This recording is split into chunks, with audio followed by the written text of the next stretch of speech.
Señores, vamos a comenzar porque dice don Alfredo Liñán que si no se va...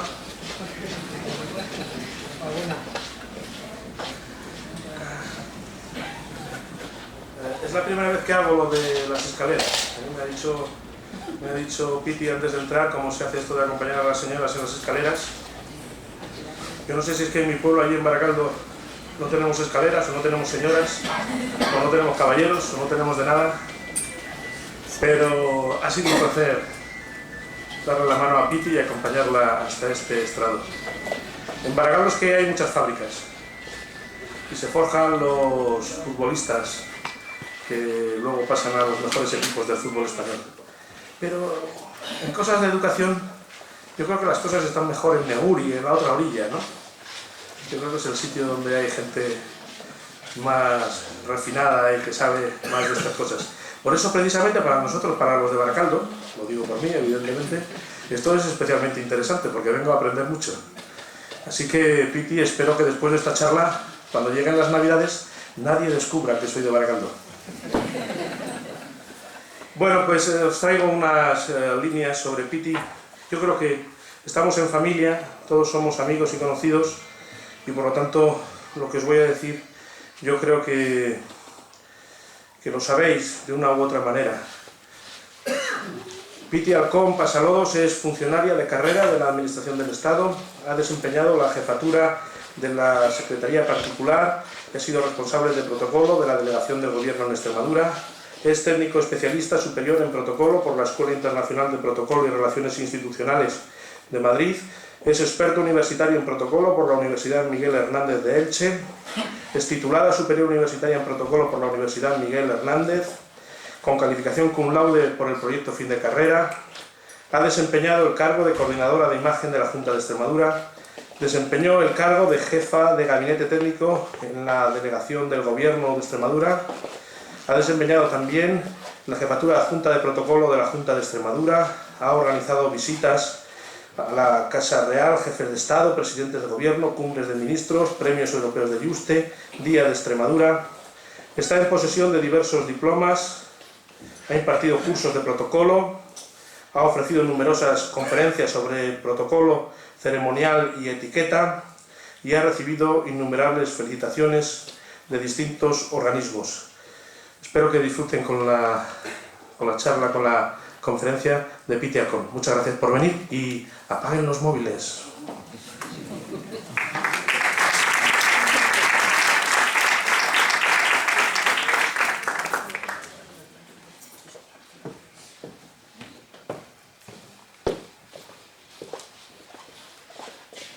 Querido Fernando, creí que me ibas a acompañar aquí en la mesa.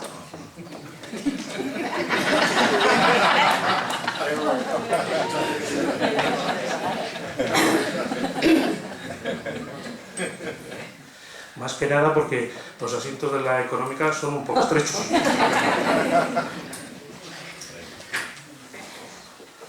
Buenas noches, queridos amigos, y muchísimas gracias por acompañarme.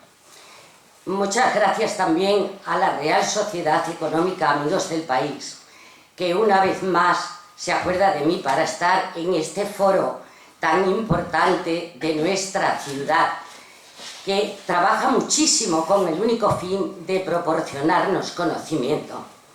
Y además es ejemplo de la era cultural de los mejores años de la Ilustración. Gracias también a Fernando Balbuena, mi querido amigo, que en cuanto le apunté que me presentara estuvo presto. Tú no puedes decir que eres ni de Baracaldo ni de nada, Fernando. Tú forma ya parte del paisaje urbano de nuestra ciudad. Y además eres un hombre polifacético y además simpaticísimo. Muchas gracias, querido amigo. Y también muchas gracias a Maruja Antúnez, que ahora mismo no la localizo. Maruja, gracias por contar conmigo también una vez más. Ya sabes que me tienes a tu disposición. Gracias, querida amiga. A lo largo de mi exposición me voy a permitir el sobrepasar lo que es el ámbito de lo meramente doméstico o familiar para dar una imagen más amplia de lo que es la cortesía y las buenas maneras en los actos sociales, sobre todo también en la Navidad, que son unas fiestas pues muy cercanas y muy entrañables. Hace unos días, como un mes aproximadamente, me preguntaba un amigo que qué era para mí lo del protocolo y lo de los usos sociales. Y yo le contesté saber a qué atenerse y crear comodidad en la relación. Comodidad es si va uno a un acto y sabe qué indumentaria debe de llevar, cómo saludar a una autoridad o cómo sentarse a la mesa. Bien, nada es tan antiguo como el rito y la ceremonia, el ritual y el ceremonial, porque ha formado parte de la cultura, de todas las culturas. A los que nos dedicamos a esto del protocolo, nos pregunta, pero ya es un tema que no está obsoleto, desfasado, y yo les digo que de ninguna de las maneras, porque ha surgido pues cierta literatura sobre estos temas y con los títulos del saber estar, las buenas maneras, el arte de invitar, etc. Pues varias son las respuestas a esta cuestión. En unas sociedades más rígidas y cerradas, como eran las del siglo XIX y las primeras décadas del siglo XX, casi todo estaba previsto en lo cotidiano y con conocimientos elementales y poco cambiantes la gente se arreglaba. También es cierto que con el desmadre de ciertos colectivos sociales han hecho renacer la necesidad de un patrón al que ajustarse para tener una referencia y para frenar, si se puede, poner en entredicho al vale todo, que parece imponerse en algunos casos ante la ausencia de instrucción y de buen gusto. Su Majestad la Reina Doña Sofía ha prologado algunos de estos libros para decir en ellos que si nos atenemos a cierto ritual, se facilitan las relaciones interpersonales y se evita la improvisación y los desplantes. Y es en este ámbito común de las normales relaciones cívicas donde esta noche quiero fijarme a fin de traer a la memoria algo de lo que haya podido perderse y transmitirles unas bases elementales del ritual doméstico, tan de agradecer si se hace bien y que propicia no solo la complacencia común de los que asistimos a ellos, sino que también estimula para ser paciente, disculpar y crear un aire de optimismo. Confucio, el gran moralista chino, dijo: los buenos modales son la expresión correcta de nobles impulsos interiores. Y eso es cierto. Si una persona es educada, sabe escuchar, presta atención a los demás, siempre va a ser mejor persona. Así que quiero que vean en mis palabras no una lección magistral, sino el recuerdo amable de ciertas costumbres.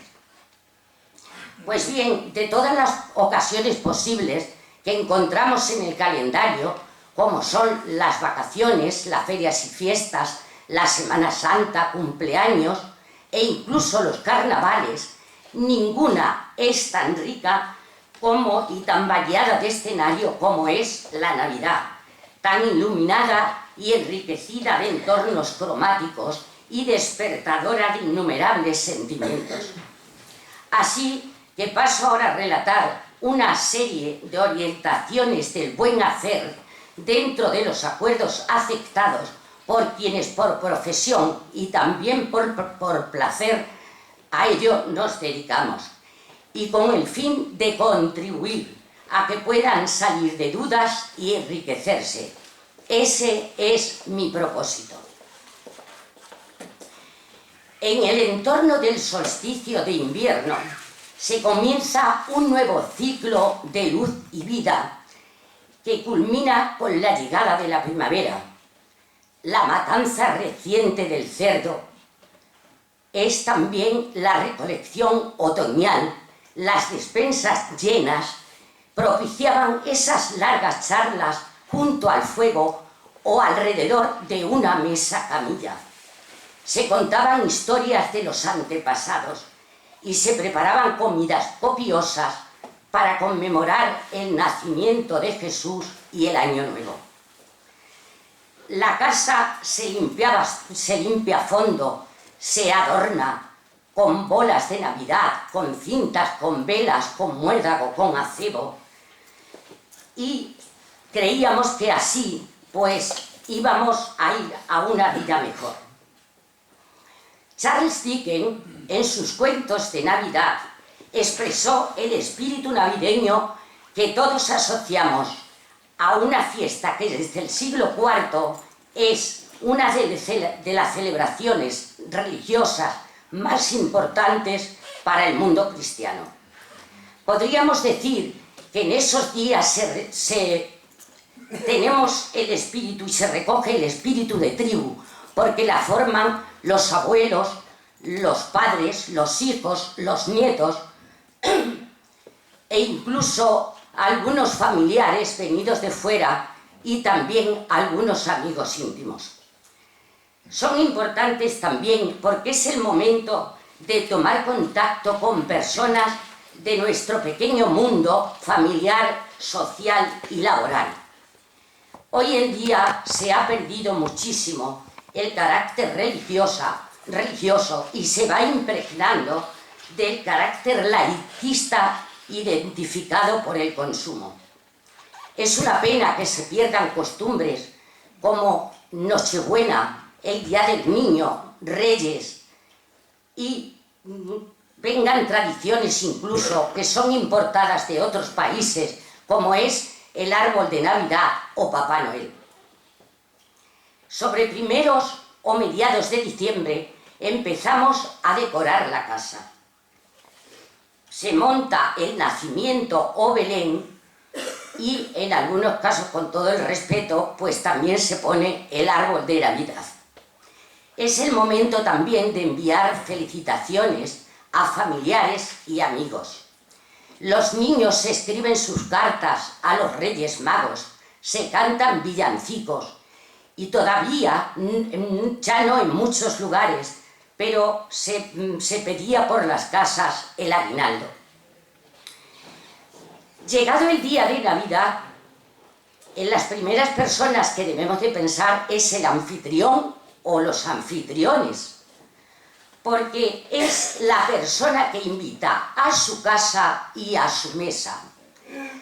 La palabra viene de Anfitrión, rey de Tebas, esposo de Alculema, que era famoso por sus espléndidos banquetes. El anfitrión o anfitriones recibirán en la puerta de su casa, saludarán a todos sus invitados, vestirá correctamente y hará las oportunas presentaciones.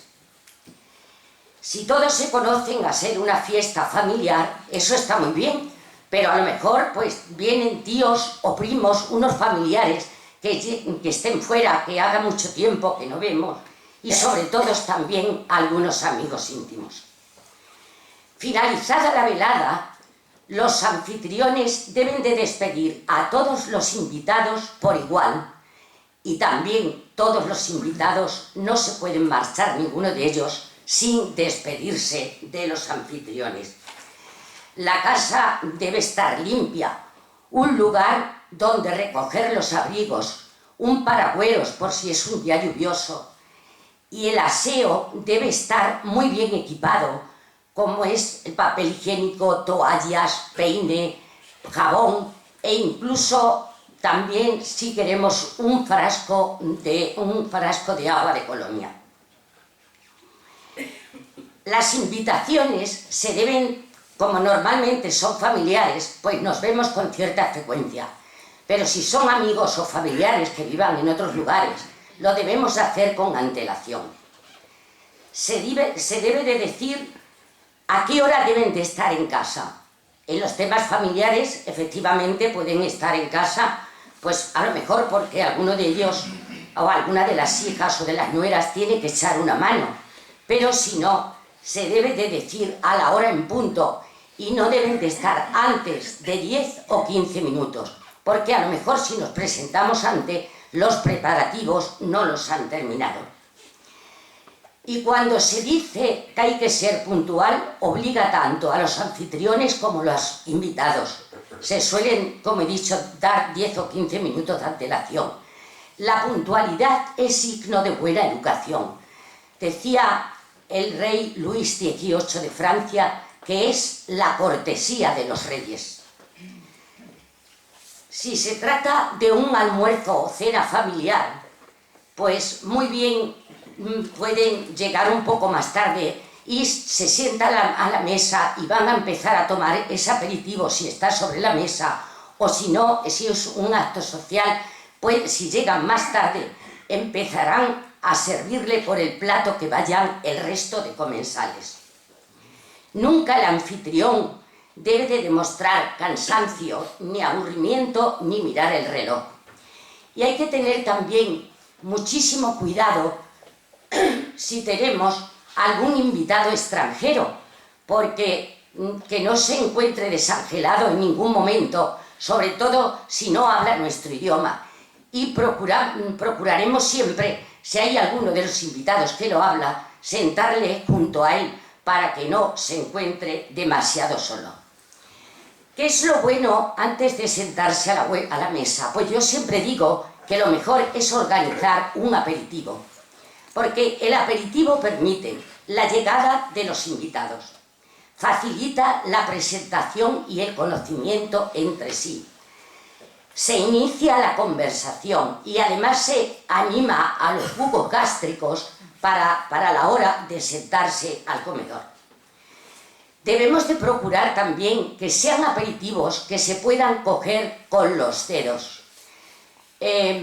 Nosotros, muchísimos de ustedes habrán visto a la hora de que ponen una bandeja de jamón o de productos de los nuestros ibéricos, si alguien alarga un tenedor hacia esa loncha de jamón o hacia un trozo de queso.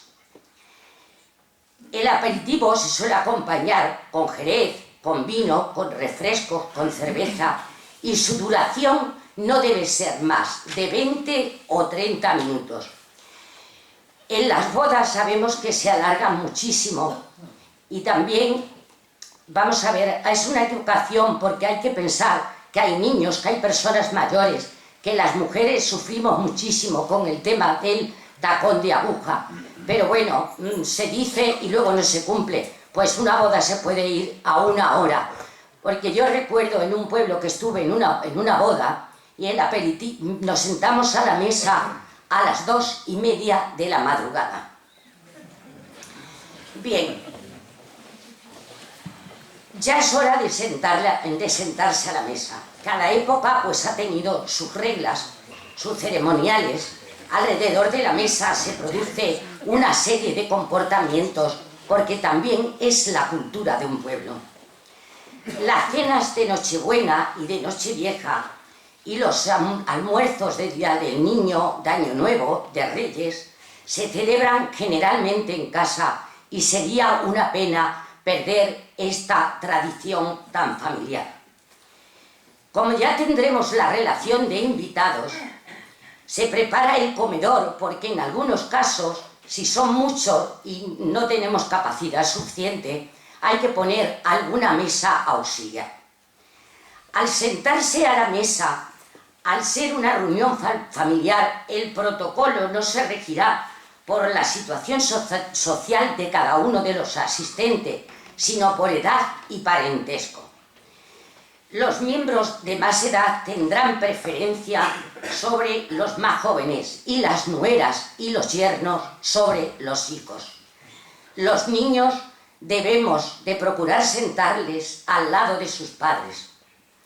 Las mesas con las que contamos en una casa, pero también, como he dicho al principio de mi intervención, si es para algún acto social, pues son mesas redondas, cuadradas, ovaladas. Y según sea la mesa, nos va a indicar el tema de los lugares preferentes, los del anfitrión, y así colocar luego al resto de invitados. Os explico. Podemos utilizar el sistema francés o el sistema inglés. El sistema francés, pues, parece que da comodidad luego a la relación, a la hora de la charla, porque es estar un anfitrión, uno enfrente de otro, por la parte más larga de la mesa. Sin embargo, el sistema inglés es a las cabeceras y ya separa muchísimo al resto de los invitados y además es mucho más sobrio, como más protocolario. Los anfitriones, si no están en la presidencia, la deben de acceder en estos casos a las personas de más edad, que son en este caso, bueno, en muchísimos casos también, son también bisabuelos, sino a los abuelos. Y los demás se distribuirán por edades y por parentesco, separándose incluso las parejas y que además no caigan las parejas unas enfrente de otra, para que luego el tema de la tertulia, de la conversación, sea más amena y no hablar siempre de lo mismo. Si hay niños demasiados pequeños en la casa, se le debe de dar la cena antes y llevarles a la cama. Bien, ahora vamos a poner la mesa. Poner la mesa era una expresión medieval porque efectivamente colocaban unos caballetes y sobre los caballetes unos tablones. Nosotros afortunadamente lo tenemos más fácil. Sobre la mesa se coloca primero un muletón. ¿Por qué? Porque el muletón no hace que no tengamos tanto ruido con las vajillas, cristalerías y cubertería. Y además nos va a salvar lo que es la encimera, la tapa de la mesa. La mantelería pues debe ser alegre, de colores con motivos navideños, el rojo, el azul oscuro. También se lleva ahora mucho incluso el morado y el oro viejo. La decoración de la mesa pues es un tema a cuidar muchísimo. Los candelabros y las velas son solamente para cenas. Las velas las debemos de encender un poquito antes de que se sienten los comensales. Y si son de cera virgen, mejor, porque no humean y además no dan olor. Pero también podemos utilizar pues otros centros para colocar las velas. Y en todo caso, incluso hacer una decoración con bolas navideñas. Y si tenemos centros naturales, deben ser también bajos y además pues que no sean olorosas. Las servilletas se pueden decorar también con cintas, con campanitas, con motivos navideños y se coloca de una manera sencilla sobre el plato o a la izquierda del plato, pero sin que reposen sobre ella los cubiertos. Le voy a contar una anécdota. En una de tantísimas visitas que han venido a alguno de los miembros de la Casa Real, no voy a decir ni qué miembro, ni voy a decir el lugar, pues yo había elegido ya toda la preparación de la visita primero oficial a un pueblo de la provincia de Badajoz, donde primero iba a visitar ciertos lugares y a inaugurar, y luego el almuerzo. El jefe de protocolo entonces de la Casa Real, buen amigo José Ricardo Gómez Acebo, estuvimos todo el tiempo preparando toda la visita y estuvimos con el dueño y con los dueños del hotel y habíamos elegido, bueno, el menú por supuesto, pero habíamos elegido mantelería, cubiertos, nos habían facilitado muchísimo, vajilla. Pero ¿cuál es nuestra sorpresa?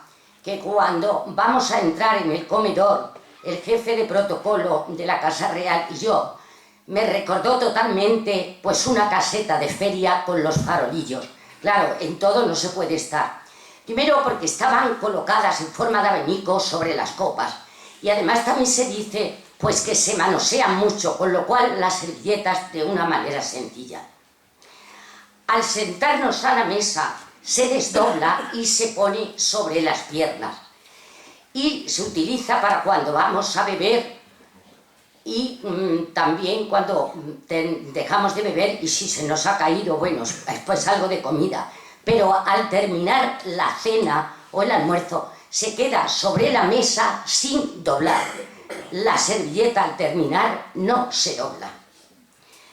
La vajilla que vamos a utilizar, pues esto tiene que ser el maridaje de lo que es el menú y con el anfitrión los vinos que haya escogido.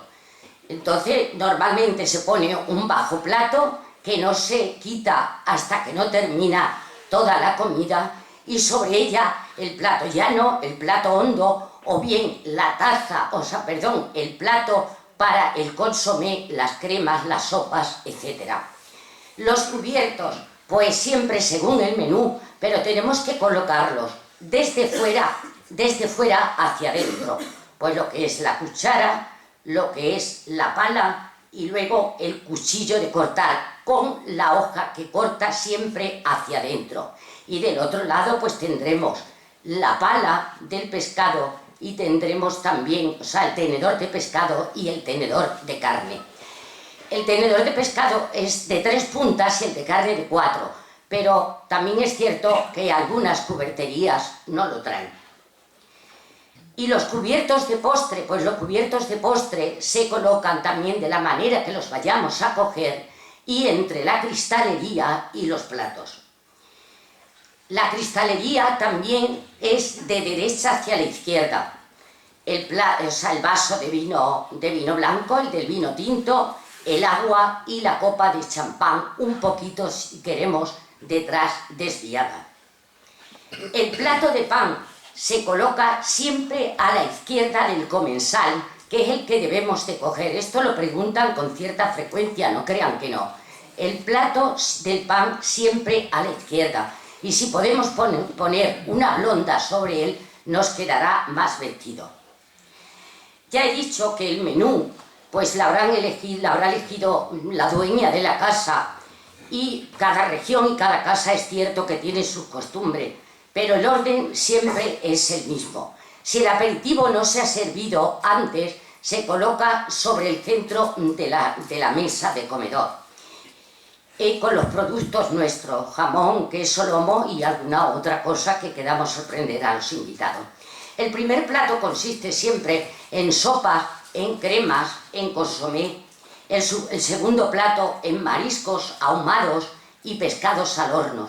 Tercer plato, carnes asadas, pavo, pularda, con los clásicos puré. Los postres suelen ser variados, como troncos, pudines y macedonia de frutas. Los vinos los elige, como he dicho antes, el anfitrión y se sirve por la derecha y con la mano derecha. Y además no podemos tocar con la botella al borde de la copa. Exactamente igual el agua puede estar servida unos momentos antes de que se sienten los comensales y tampoco se debe de tocar el borde de la copa. El anfitrión es el que descorcha y hace la cata. Los platos se sirven por la izquierda y se retiran por la derecha, excepto los platos que vienen ya emplatados desde la cocina, que se sirven por la derecha. Y no debe transcurrir tampoco demasiado tiempo entre plato y plato. Y al terminar de comer, los cubiertos se dejan en la posición perpendicular al eje imaginario del plato. Nuestra postura debe ser erguida, pero no forzada. Los codos no se ponen sobre la mesa, sino que colocamos los brazos a la altura del antebrazo o a la altura de las muñecas. Y tampoco al coger el vaso, la copa, debemos de quedar el dedo como si fuera el niño protagonista de E.T., que en algunos casos todavía lo veo. Recordar también que es el cubierto el que sube hasta la boca y no la boca la que baja hasta el plato. Cuando tomemos café o infusiones, debemos de dejar la cuchara o las cucharillas sobre los platos, nunca dentro de las tazas. Y si un comensal tiene que tomar, lleva una medicación porque lleva algún régimen, debe de tomar algún medicamento, lo debe de hacer de una manera natural, pero disimulada. Y en caso de hipo o tos persistente, pues hacemos una seña con la mano y entonces salimos hacia el exterior o hacia el aseo. Otra de las preguntas que hacen también muchísimo es el tema de la chaqueta. El otro día me decía un amigo, sí, pero la chaqueta, ¿cómo en tu casa no te vas a quitar una chaqueta? Sobre todo sabemos que son comidas copiosas y queremos estar más cómodos. Pues lo que marque el anfitrión, pero verdaderamente la chaqueta no se debe de quitar. Pero es que lo veo frecuentemente, que llegamos a un comedor y lo primero que hacen muchos de los caballeros es quitarse la chaqueta. Sin embargo, a la señora sí nos está permitido. En algo teníamos que tener más suerte. La anfitriona comenzará a comer cuando todos los invitados estén servidos. Pero ojo, si es una mesa de muchísimos comensales, evidentemente no podemos esperar a que esté todo servido, porque si no se nos enfría el consomé, la sopa, el pavo o lo que sea. Con lo cual, cuando estén servidos los de derecha o izquierda, los más cercanos a ella, también en el segundo plato casi nunca se espera, no porque son platos calientes y no se espera. No se ponen palillos en una mesa, porque si alguien tiene un problema, se levanta, lo pide al camarero o a la anfitriona o a quien sea y se va al aseo o se sale también al exterior. Y si vamos a colocar tarjetas de mesa, porque nos guste vestir mucho la mesa y queramos, bueno, pues que esté muy decorada, podemos hacer los cartelitos de mesa y los colocamos entre la cristalería y la vajilla, con nuestros nombres. El café e infusiones, pues lo mismo lo podemos tomar también en la mesa de comedor, o a lo mejor lo hacemos en otro lugar que hayamos preparado para tomar ya el champán, el cava, con licores. Y ahí es donde ya pues comemos los turrones, los mazapanes, los polvorones. Aunque también se rompe un poco el tema de la tertulia, del que hablaré más adelante. La Nochevieja, exactamente igual que Nochevieja, pero si la vamos a celebrar en casa, la tenemos todavía que adornar quizás más. Y también tener en cuenta que, como es costumbre tomar las 12 uvas, las debemos de tener lavadas, contadas y colocadas pues en cestitos decorados, en bol de cristal, en cerámica. Y si la fiesta, como he dicho, se celebra en casa, debemos de tener en unas bandejas tentempié para conforme vaya avanzando la noche. Y ya para los muy trasnochadores debemos de tener el clásico chocolate con churros. La música, pues la música son días en las que se ponen villancicos en las casas, pero también debemos de tener un repertorio típico de fiesta. Bueno, hemos terminado con el tema de las mesas, pero ahora les quiero hablar cómo debemos de ir vestidos, cuál es la indumentaria. Pero antes de hablarles de la indumentaria, quiero hablarles primero de la imagen personal. La imagen personal es la suma de una serie de factores entre los que sobresale pues nuestra complexión física, el tono de voz, cómo vayamos las mujeres maquilladas o peinados.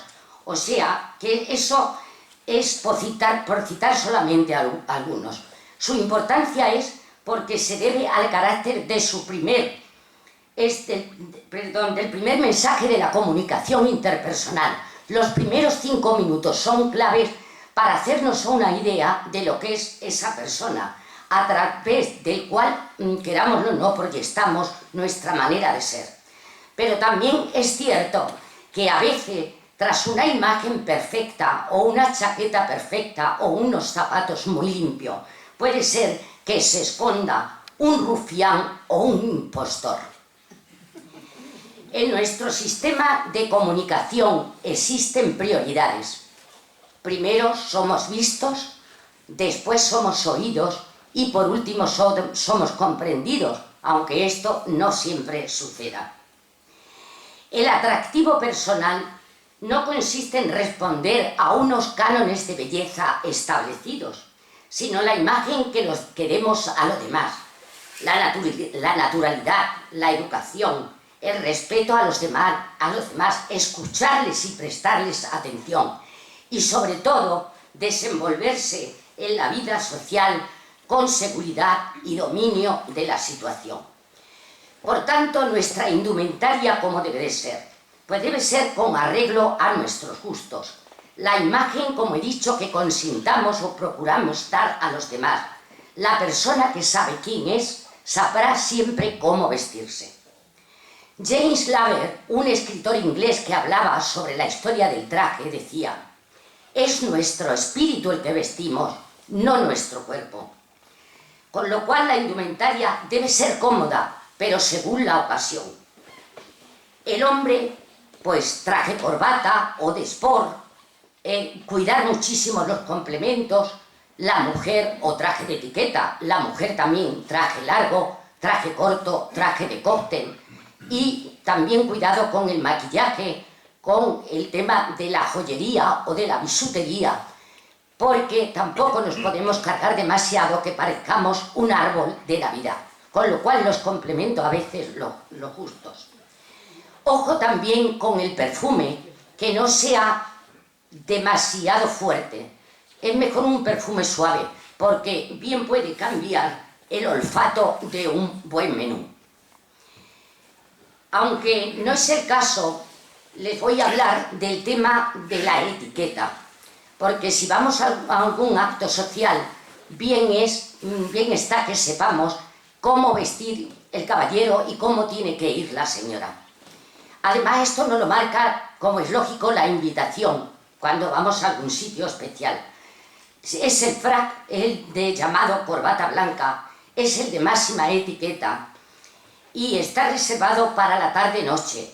Se usa muchísimo para los actos académicos y diplomáticos, pero sobre todo, en general, en las ceremonias solemnes presididas por sus majestades los reyes.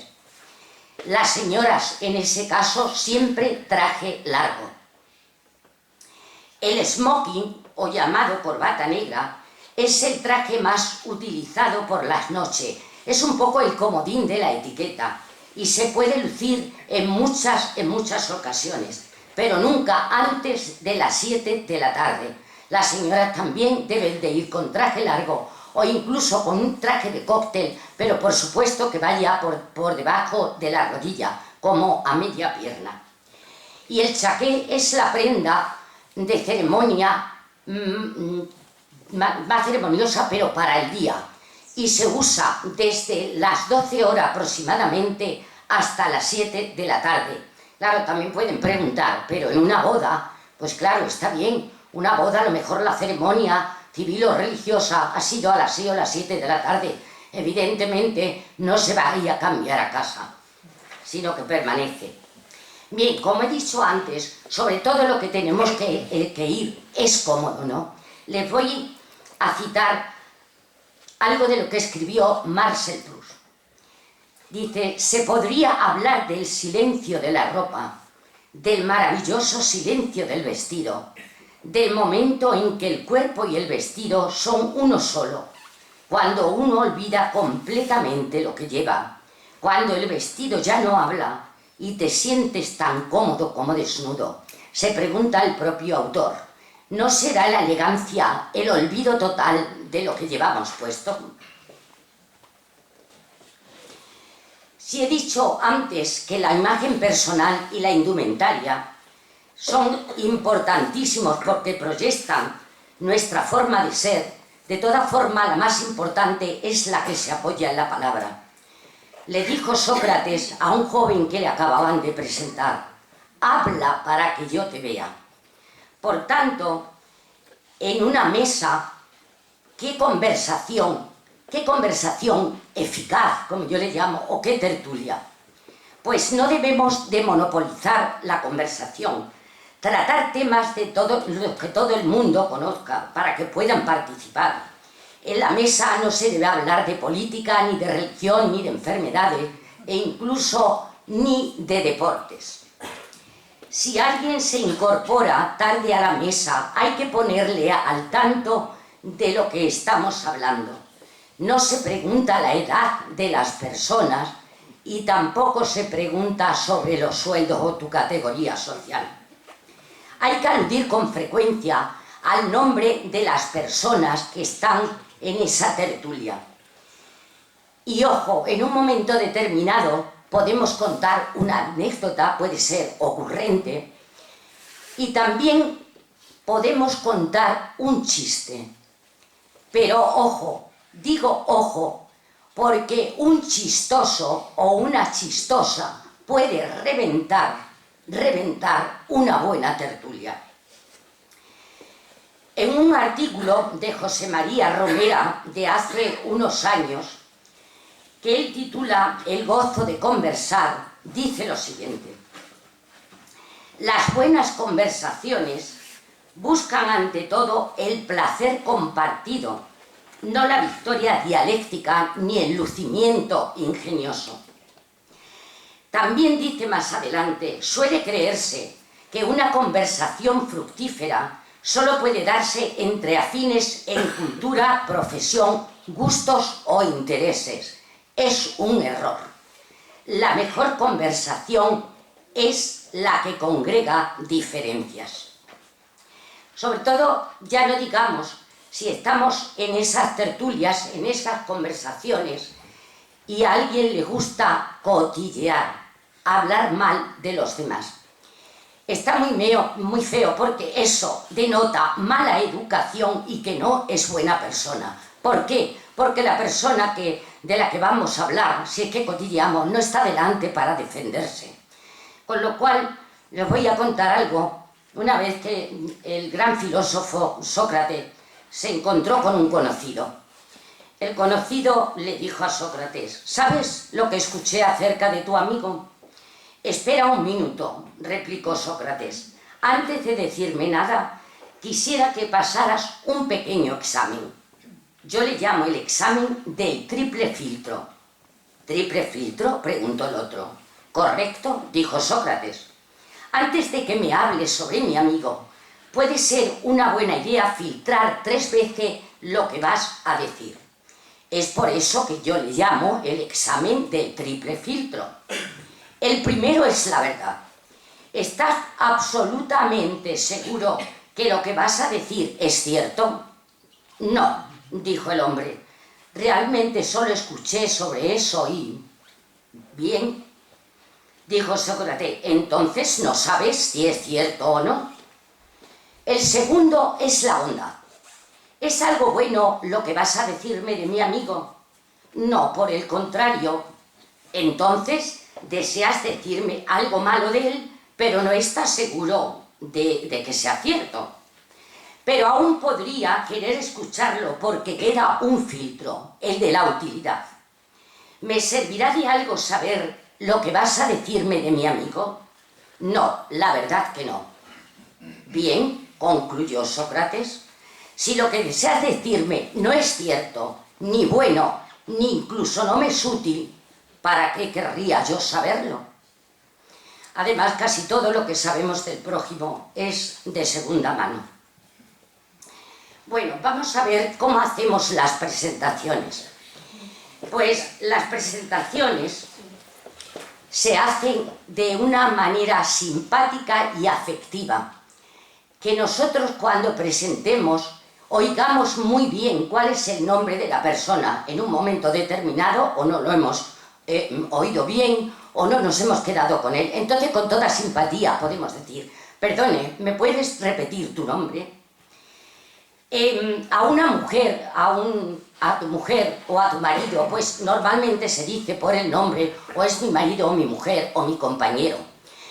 También es una regla, ahora ya habitual, que cuando hay señoras que están sentadas y llegan caballeros a presentarse o a saludar, que las señoras nos levantemos, excepto las que sean de edad muy avanzada.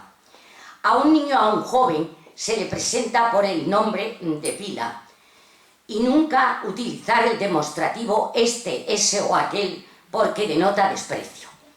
Cuando digo de lo de la presentación, porque hoy, pues bueno, se usa mucho el saludo del beso.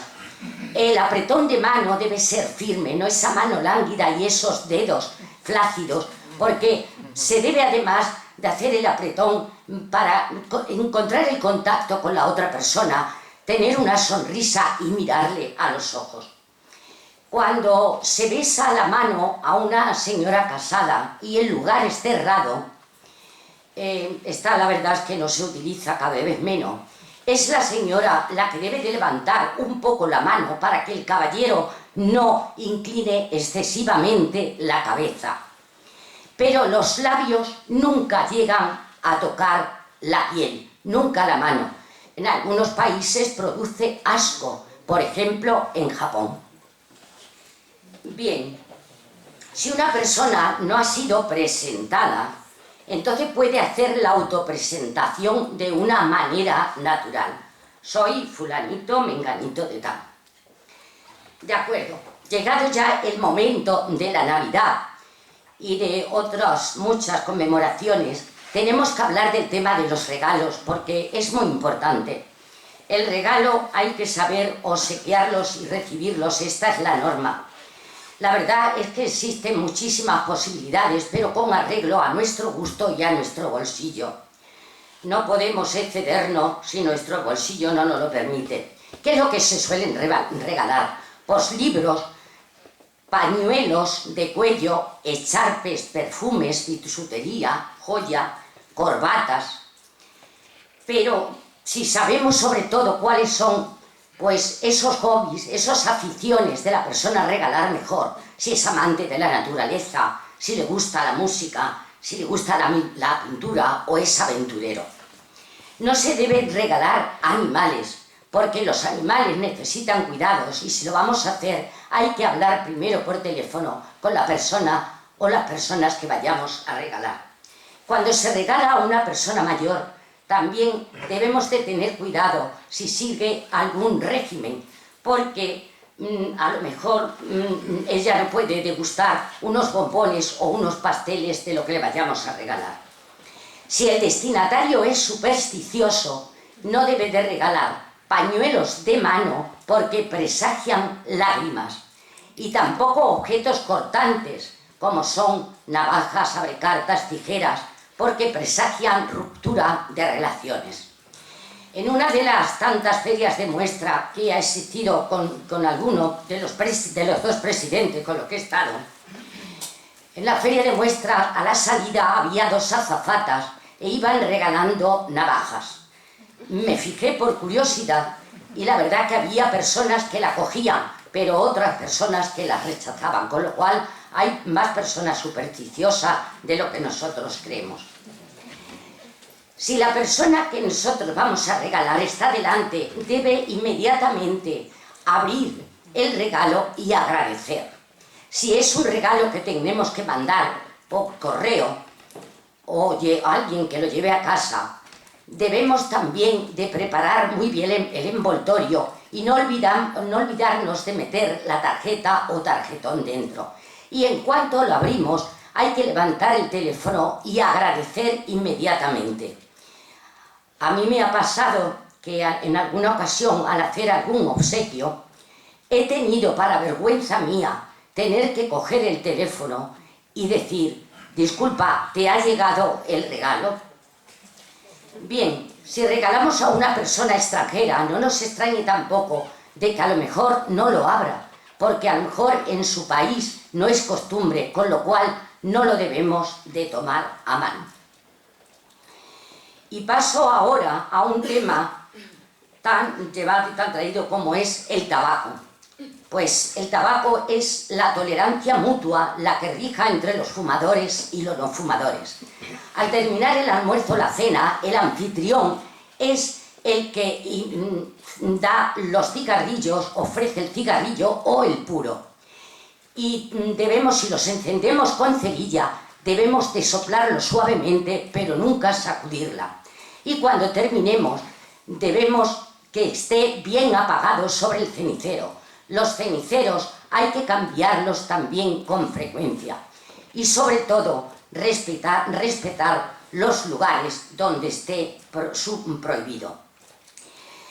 Llegado a este punto final de mi intervención, quiero decirles que la Navidad es fundamentalmente una cuestión emocional, ya que el misterio, que es la causa de la celebración, no puede someterse a los parámetros de la lógica. Importa el ánimo, es decir, la fuerza que sobre la voluntad hay que añadir para que se realicen las cosas, según decía Platón. Debe de estar llena de motivaciones, desenfado y de cierto toque de optimismo para que pueda favorecer esa celebración. Porque si es verdad, como dice el libro sagrado, que de la abundancia del corazón habla la boca,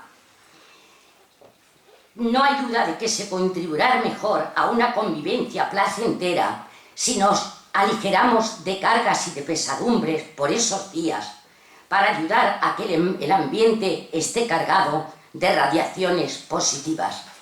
Muchísimas gracias por acudir a esta cita, por estar conmigo, y como a muchísimos de ustedes no les voy a ver de esta tribuna, desearle paz y esperanza. Muchísimas gracias.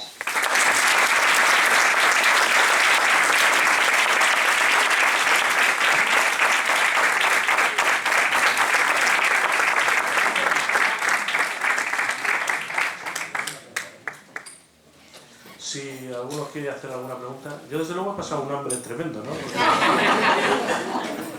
Todo el rato hablando de mazapanes, culardas, pavos. Me ha gustado mucho lo del principio, lo de que el protocolo en definitiva es procurar que la gente se sienta cómoda, pero yo he sufrido enormemente, ¿no? Esto es una cosa tremenda. Paula. Sara, perdón. Sara. A ver, Titi, a la hora de, por ejemplo, entregarle un detalle, te invitan y quieres darle un detalle al anfitrión, ¿sería protocolarmente correcto, por ejemplo, una botella de vino, flores? Efectivamente, verás, vamos a ver, Sara. Normalmente los vinos los elige el anfitrión, ya los tiene elegido con arreglo al menú, que haya elegido también la anfitriona. Pero sí es cierto que se puede llevar una botella de vino. Lo que no nos puede extrañar es que a lo mejor esa botella no la abran, porque ellos ya saben el menú y con arreglo al menú está la botella. ¿Te ha quedado? Sí, ¿y flores, por ejemplo, para unas...? Las flores sí, y además, si nos regalan flores, sea la época que sea del año, debemos inmediatamente, en cuanto nos las entregan, ponerlas en un lugar visible de la casa, porque a lo mejor los centros ya están tan bien confeccionados y puestos en la mesa, pero sí en algún lugar de la casa. De nada. Juan Calisto. Buenas noches. Buenas noches. En primer lugar, felicitarte por tu deliciosa intervención. Muchas gracias. Y no sé en qué medida el protocolo es importante. Tú eres muy buena persona y en algo el protocolo contribuirá, así que bendito sea el protocolo. Muchas Dicho gracias. eso, te voy a hacer una pregunta muy difícil, o al menos para mí sería muy difícil la respuesta, ¿no? Si en una mesa no se puede hablar de deporte, de religión, de política, ¿de qué se puede hablar? Pues, querido Juan Calisto, tienes toda la razón, y esto es lo que se dice, pero generalmente terminamos hablando de política, de religión, incluso de deporte, aunque haya de vez en cuando algún codazo. Tienes toda la razón. De todas formas, también es cierto que hay conversaciones muy enriquecedoras. Podemos hablar de toros. Sí, de toros, sí. Juan y Juan López Gago. Juan. Yo he notado que internacionalmente parece que la colocación de la mesa está muy estipulado y está muy definido. Sin embargo, también he notado que hay unos países donde la mano izquierda se guarda como si no estuviese en la mesa y todo se hace. ¿A qué se debe ese cambio tan brusco? De país a país. Pues eso es la costumbre de cada país, Juan, pero de todas formas, vamos, por lo menos en nuestro protocolo, yo te lo tengo que decir, lo que yo he aprendido a lo largo de tantísimos años y en la Escuela Internacional de Protocolo y la Universidad Miguel Hernández, es cierto que nos decían lo que son las posturas y el tema de los brazos sobre él, y deben de estar siempre los dos fuera. A lo mejor hay países, bueno, pues que lo permiten y tampoco está mal. Yo veo que incluso es una incomodidad, pero son costumbres. No, en América se coman mucho con el brazo izquierdo hacia adentro. Nosotros lo veríamos mal y tampoco nos debe sorprender cuando viajamos, pues que en otros países pues tengan esas costumbres. No me lo explico, porque verdaderamente se maneja mejor con lo que decimos con las dos manos, pero son costumbres que no te puedo decir el porqué. Gracias a ti. Bueno, buenas noches. Buenas noches. Enhorabuena. Muchas gracias, Juan. Siento haber llegado un poco tarde. Tus quehaceres, no pasa nada. No he podido evitarlo, no ha sido ocasional, ¿eh? Es lo de la puntualidad que digo. Sí, pero bueno, pero ha sido cuestión de trabajo. Bueno, mira, yo tengo una. Lo de la colocación, no sé si porque he llegado un poco tarde, no me he quedado. Lo ha dicho lo de a la francesa. A la francesa y a la anglosajona, sí. Sistema francés o sistema inglés. ¿A la francesa que intercambia parejas o...? No, intercambia. Juan, tú eres siempre tú dando el puntazo. Menos mal que te conocemos. No, el sistema francés, Juan, es por la parte más ancha de la mesa. Es como si fuera esta mesa. Aquí el anfitrión, porque el anfitrión siempre debe estar colocado de cara a la puerta de entrada al comedor y la mujer enfrente. Y la inglesa es la que ocuparía, si fuera esta mesa de comedor, las cabeceras de la mesa. ¿Y después cómo se colocan el resto de los...? El resto de los invitados, aquí lo he dicho, al ser un almuerzo o cena familiar, pues es por edad y por parentesco. Aquí no es por el tema social de protocolo. Buscando siempre la proximidad a los anfitriones. Efectivamente, y por eso he dicho, es que no sé si habías llegado tú o no, el sistema francés siempre parece que arropa más al sistema, al tema del resto de los invitados, mientras que el sistema inglés los separa muchísimo. Nada más que están los de derecha a izquierda, mientras que aquí es más fácil la comunicación. Otra pregunta que te quería hacer. ¿El tema de fumar en la mesa no es un poco mala educación? No, yo no he dicho fumar, he dicho que cuando termina el almuerzo, la cena, sí, es de mala educación. Lo que marca el protocolo es que debe ser al terminar, y por eso es el anfitrión el que ofrece al terminar la cena o el almuerzo. Sí es cierto lo que tú preguntas, porque hay muchas personas que sí fuman entre plato y plato y no se debe hacer. Vamos a ver, no se debe hacer, estamos hablando de los temas protocolarios, lo que son los buenos, los usos sociales, pero sí es cierto que si es un tema familiar, pues se pedirá permiso, o a lo mejor el anfitrión es el primero que saca el cigarro. Otra cosa, a los que estamos un poco gorditos, ¿se nos puede permitir ponernos la servilleta aquí al cuello? De ninguna de las maneras. De ninguna de las maneras. Mira. Juan, esta pregunta cuando di hace unos años en el aula hoy, que primero es en Cáceres, como sabéis, y luego en Badajoz, pues en el aula hoy, a la hora de abrir coloquio, me quedé un tanto sorprendida, porque un señor se levantó y dijo: soy el marido de una diplomática y le quiero preguntar si yo en la mesa me puedo colocar la servilleta aquí. Y entonces me quedé sorprendida, digo, pues de ninguna de las maneras, a no ser que vayamos a tu finca a una matanza y entonces nos ponemos que poner todo lo que tú y yo queramos. Tengo que hacer una... Permíteme una matización. Yo no sé en casa de Piti, pero en las sociedades gastronómicas vascas lo primero que se hace al entrar es quitarse la chaqueta. Las mujeres no tienen que hacer nada porque no pueden entrar, remangarse la camisa y colocarse la servilleta bien amarradita al cuello. Lo sé, Fernando. Entonces, vamos a hablar del protocolo de las sociedades gastronómicas vascas, por lo menos. Así que cuando quieras te vienes conmigo y ahí puedes ponerte el babero tranquilamente. La última. Sí, dime. Tengo muy claro la colocación de los cubiertos, eso, pero ¿el iPhone dónde se coloca? Qué horror. Mira, he asistido también hace poco a una cena y tengo que decir que era un movimiento de personas increíble porque continuamente, estoy hablando de teléfono, continuamente levantándose por el tema de llamadas, de los WhatsApp, o bien para hacer fotografías. Eso se deja para el final. En una mesa nos tenemos que mover lo mínimo posible. Esa es la educación y es la cortesía. ¿Y el móvil en el bolsillo entonces? Y el móvil en el bolsillo. Si es algo urgente, pues se levanta uno y habla fuera. Respecto a la servilleta, no sé, es que Alfredo Liñán decía que me iba a hacer una pregunta muy difícil, pero te he dicho, no te voy a explicar lo del tema de la servilleta, porque me preguntó un amigo que hoy no ha podido estar aquí, porque dice que había oído algo y lo voy a contar, ¿no? En el siglo XV, lo que era en los banquetes de Ludovico Sforza, pues él era conocido porque era mecenas de Leonardo da Vinci.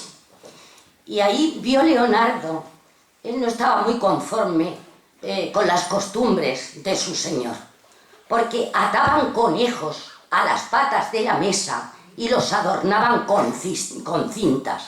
Y entonces los comensales se limpiaban las manos grasientas en los lomos de los conejos.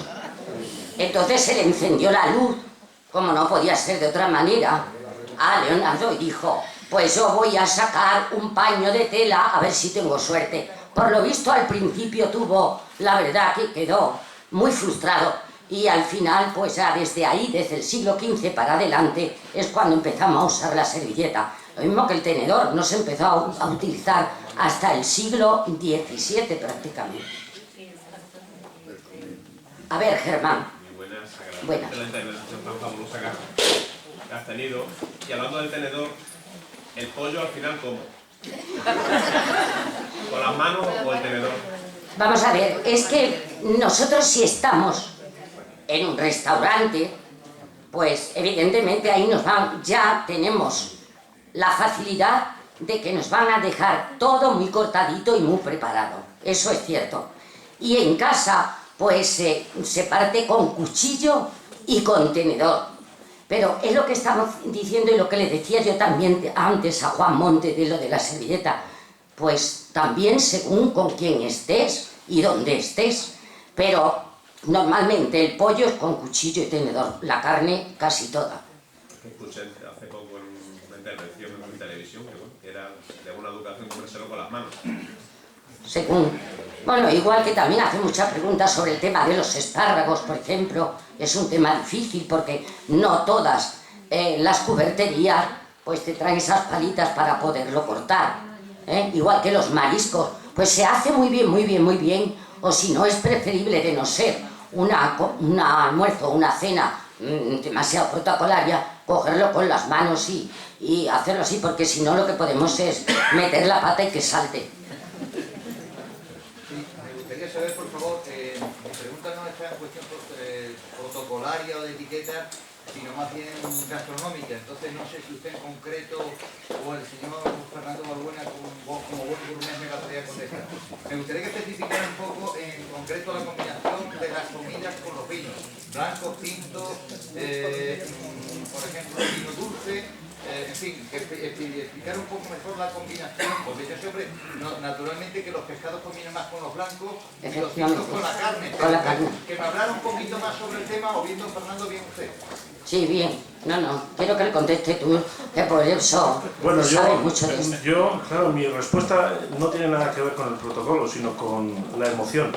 Y uno come para disfrutar y para ser feliz. Entonces, uno puede echarle a la comida el vino o el agua que más le apetezca. Yo tengo un amigo que dice que el vino lo bebe por los efectos. Ya para empezar es un buen criterio.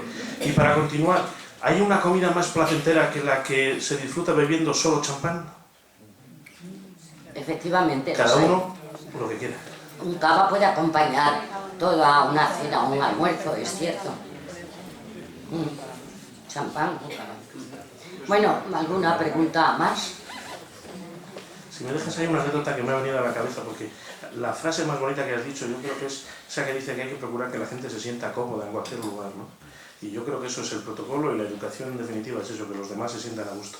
Hay una anécdota que tú conocerás, que a mí siempre se me ha venido a la cabeza en estos temas, que es en una ocasión a España, en los años 20, llegó un príncipe hindú, de esos de la India, y fue recibido en el Palacio de Oriente por el rey, y se sirvió una comida, un banquete en su honor. Y entre otras cosas, pues había algo de marisco, había pues algunas gambas, alguna cosa de estas, ¿la recuerdas, no? Es muy bonita porque yo creo que refleja lo que es en definitiva el protocolo, pero un protocolo en este caso de ida y vuelta. Y claro, después de las gambas, dicen que el Porrina, por cierto, no sabía pelar las gambas, pero bueno. Pero claro, ya saben ustedes que cuando te sacan unas gambitas y tal, te ponen un cuenquito con agua al lado, y te lavabas un poquito las manos allí. Y entonces este simpático príncipe hindú pensó que el cuenco con agua era para bebérselo. Y ni corto ni perezoso cogió el cuenco de agua y se lo bebió. Claro. Todos los demás pasmados, ¿no? Porque aquellas aguas con las que se lavaban las manos. Bueno, pues ¿qué hizo el rey Alfonso XIII? Cogió y se bebió el cuenco de agua también, para que su invitado se sintiera cómodo. En definitiva, muchas veces el protocolo está en que la gente se sienta cómoda. ¿Alguna pregunta más? Pues un redoblado aplauso para Piti Arcón.